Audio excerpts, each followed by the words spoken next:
All right, you've got all of your knots tied, and you might be tempted to trim and tidy up your fringe at this point, but hold on.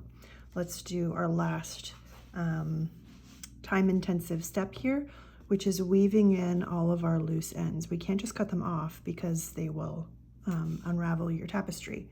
So the first thing that we need to do is any loose ends that are on the front of your tapestry, we're going to start with those because you want to get those to the back. So I'm going to start with this one right here, and I'm going to thread my needle. Now what I want to do is I want to look at, so this stitch you can see needs to go over this warp still. So I'm going to go over that warp, and then I'm going to come through the back. And I want to make sure that I don't pull it really tight, that I keep the tension the same as it is on the front. Okay, now I'm going to flip over on the back, and here I am with this dangly end. And in order to trim this off, I'm going to weave it through vertically 5 wefts. You see that? It's a good idea to do this here where it's a color match instead of here where it's not. If you're doing this right, so before I pull this through, when you flip it over, you shouldn't see more than you can see a tiny glint of where my needle is back there. So that's why you ideally want to weave your ends through a similar, if not the same color, which is usually not a problem. Okay, so now I'm going to pull this through, and I'm going to do it gently because, again, I don't want to mess up my tension. And you can really, if you pull this really tight, it's going to really change the way it looks in the front, and you want it to look, oh, perfect, like that.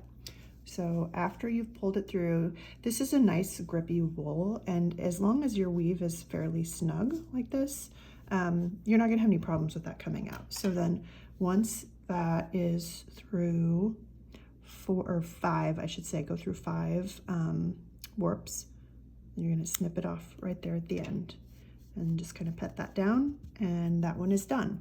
So yeah, as you can see, it's not hard, it's just a little time consuming. So let's go to the next one. Let's do this black one. So you can see how if this yarn was left any shorter, it would also be really challenging to work with, especially if they're shorter than your needle is. So that's why you want 4 inches is a good length on average for your tail ends.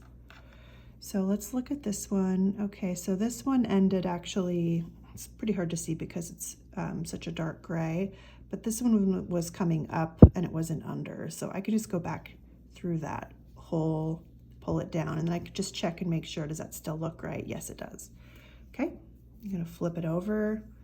And now with this one, I'm gonna weave it in going up rather than down because I wanna weave it in where the black is. So I'm gonna go to the next row.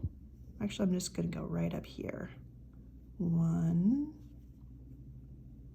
2, 3, 4, 5. And before I pull it through, check on the front, make sure that I can't see that needle. Pull it through gently, not too tight, and then snip it off. I'll do a couple more of these. I'll skip the dark because they're so hard to see. And then you're good. I know you're like, okay, I got it, but just hang on because let's do a couple of these side ones together. So let me do one more of these.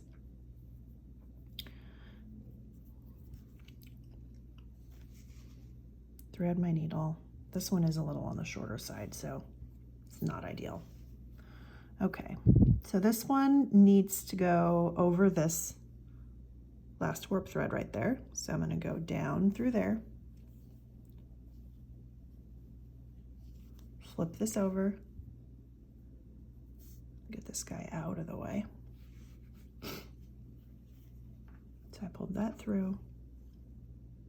I'm just going to go down right here,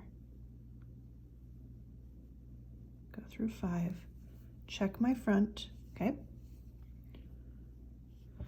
If you skip checking the front and you do 4 or 5 of them, and then you realize that like you pushed the needle too close to the front, and you can see everywhere that you pulled these threads down, and then you will have snipped off the ends, and it's pretty hard to like correct that because you don't have the extra length to work with. Snip that off. Okay, so hopefully you're feeling pretty good about weaving in the ends that are hanging out on the front in the middle of your weave. Now let's do a couple that are on the sides where things are a little bit wilder. Let's start with one that's like right about here. So I know that I'm gonna need to go wrap around this edge, right? So I'm just gonna wrap around over here.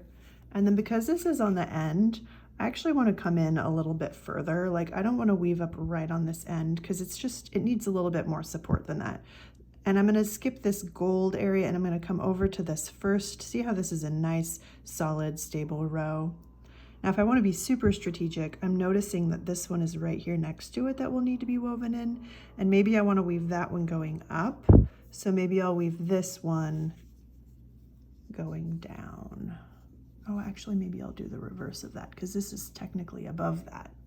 So I take it back. All right, we're wrapped around. That one's gonna go down. This one's gonna go up. So I'm gonna go here. 1, 2, 3, 4, 5.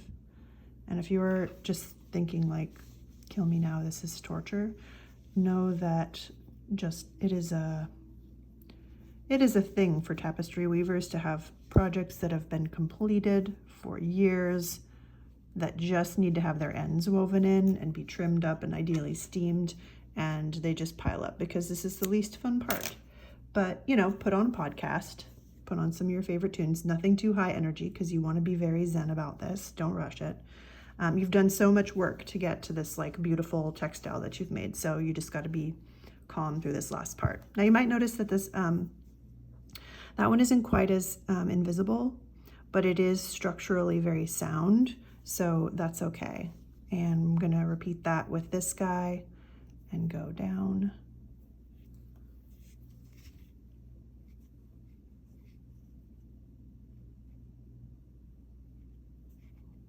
Down 5. Don't do fewer than 5 or they might come out and then you'll be in a world of pain.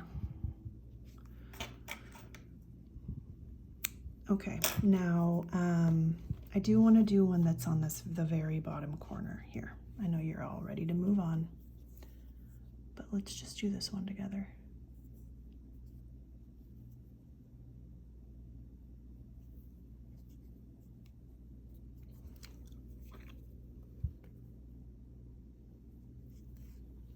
Okay, here's my front. Nope, yep, yeah, that's my front. So with this one, you really just need to have it go up a bit. And you know, I'm not really thrilled with this bottom right corner, to be honest. You see how it's just like not great. It's not straight. It's a little, these first few wefts were just a little loose, but it's too late for me to do anything about that now. It's fine. But it does mean because they're loose, I maybe want to weave up a little bit further than I normally would. Like maybe I want to go all the way up here. I went through like 7 or 8. Checking the front, make sure I can't see it. Pull that through. All right. Okay, so hopefully you feel prepared to weave in all of your ends. As I said, you know, put on a podcast, pour yourself a cup of tea, and I'll see you on the other side.